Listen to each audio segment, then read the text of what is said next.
incredibly kind introduction, Karina.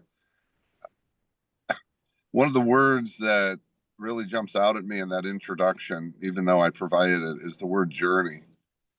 And I think we often forget that life is a journey. And we say it, actually, we say it, but we don't act like it. And we don't recognize that it's meant to be experienced very deeply. And one thing I don't think we've done very well, and I've gotten much better as I've gotten on in my life, and let's use the word age, that there's all sorts of things around us that we're not listening to. And one thing I'd say about me personally is I have learned to be a listener and a noticer. I notice what people are doing, how they're being, how organizations are acting. And so I want to tell you a little bit about my journey that led me to where I am today in this shift, yet another shift in my life. And I have had some shifts. I started my life as a lawyer, committed, confident that that was what I was supposed to be. And 17 years later, I realized I hated it. I realized I had picked a profession, invested in a profession, committed to education and everything. I had my own firm at the time. I was on top of the world of success. I was living the dream. Everybody wanted to be me, except me, except me. And I just saw you smiling, Catherine, because you know this journey. Um, so I made a pivot. I mean, actually, it wasn't a pivot. I leapt off the cliff. I said, I'm not going to do this anymore. And it freaked everyone out. My friends couldn't believe it. My family couldn't believe it. My, at the time, wife couldn't believe it. She finally confided in me that she was freaked out, and no one could understand why I would leave success to go into the unknown. And the reason was simple. I had a crappy definition of success. And it was about prestige, and it was about financial success, and it was about how the world saw me as a big deal. And I had all of that, and yet I was miserable. And part of the important point here is I didn't realize I was miserable. The greatest gift I gave myself at that point in my life was if you had asked me at that time, was I miserable? I would have said, no, I'm just okay. And okay wasn't good enough for me. And I decided to leave okay in search of exceptional. But when I made the decision to leave okay, I realized I was actually miserable. And the big lesson I learned in that is, and I'll share it in the form of a question. How long can we live with okay? And the answer is forever.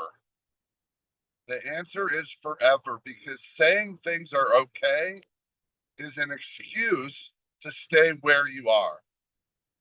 It gives me a rationalization. Say, I'm not miserable.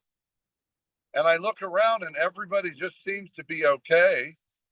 And the people who say they're great, I don't really believe them, because I don't believe there can be greatness in life. I don't believe that we really can be fulfilled.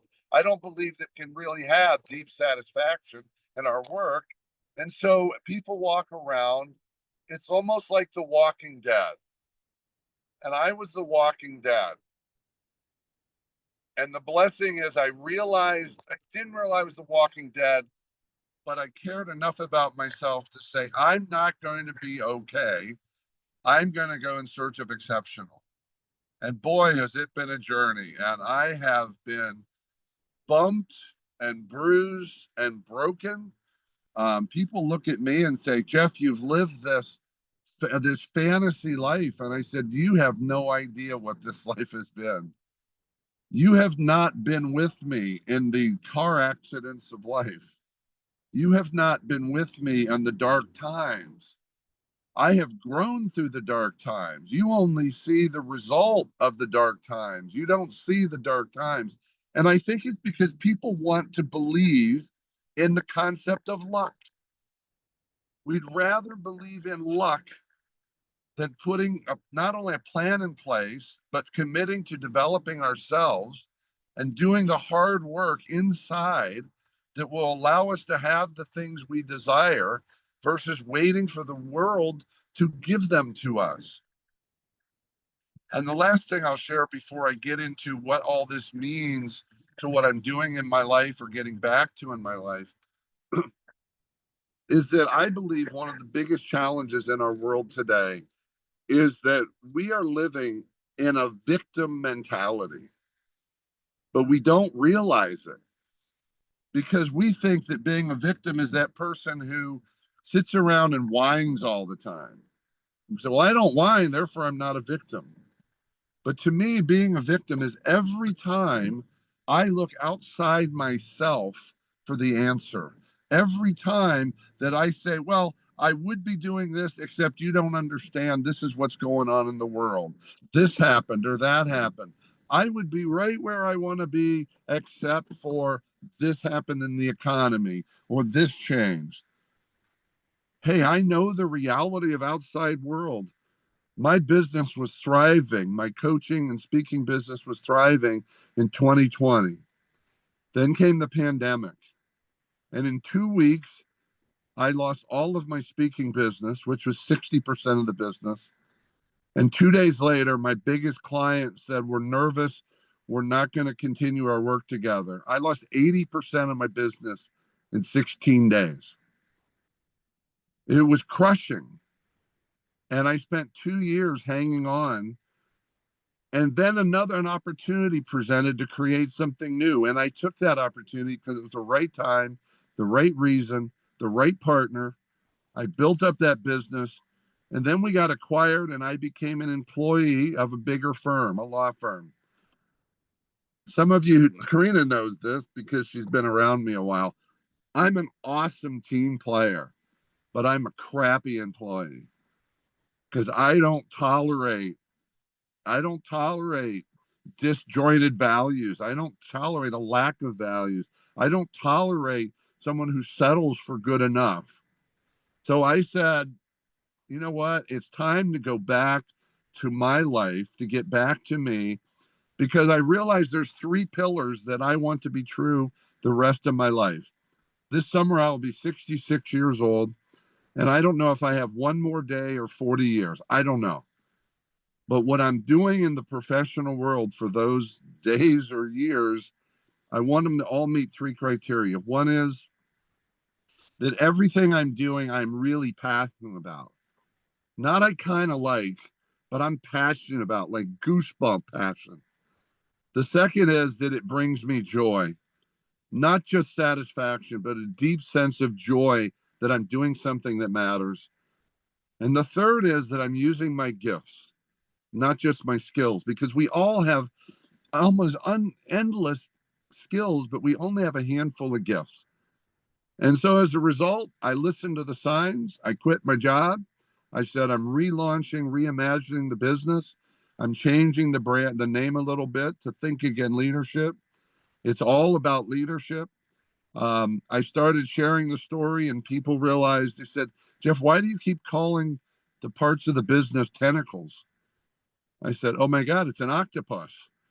And then I started studying the octopus, and they are amazing creatures. They are known for adaptability, intelligence, wisdom, regeneration, transformation, intuition, curiosity. And I went, oh my God, I'm an octopus. I am an octopus. So I'm going to build a business around these tentacles of an octopus that look like working with high achieving men as a coach who the world sees as a success, but when they look in the mirror, they don't see the same guy. They're struggling. They're struggling with the mask they're wearing or the imposter syndrome, or they're not the father they want to be or the partner they want to be. They're stressed out. They're over medicating. They're medicating on everything available.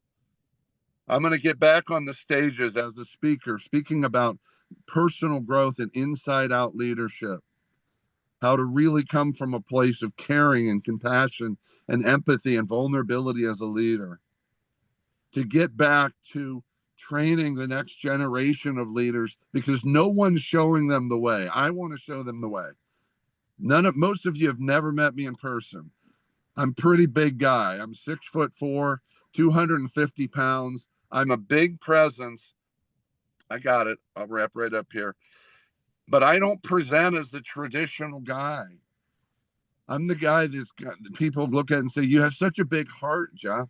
You're the heartful guy." I want men to know that you can lead from your heart and be even stronger than you think you are with this stoic mantra of leadership. So I'm out creating, I'm out anew. And my word, I'll close with this. Every year I do a word of the year. I don't do resolutions because it seems silly. If 92% of people quit by January 13th, why are we doing resolutions? At least start doing the resolutions on January 14th. That would make more sense. At least we might get to February. My word of the year is ruckus. So my intention is to make a ruckus in the hearts, minds, and souls of leaders around the world so we can actually change some things in this world, because I'm tired of it. I am tired and scared of the world we live in because there's an absence of leadership, and I'm going to do something about it. And thank you for your time. Thank you, Jeff. And so much of what you said resonated. And for those of you that don't know Jeff,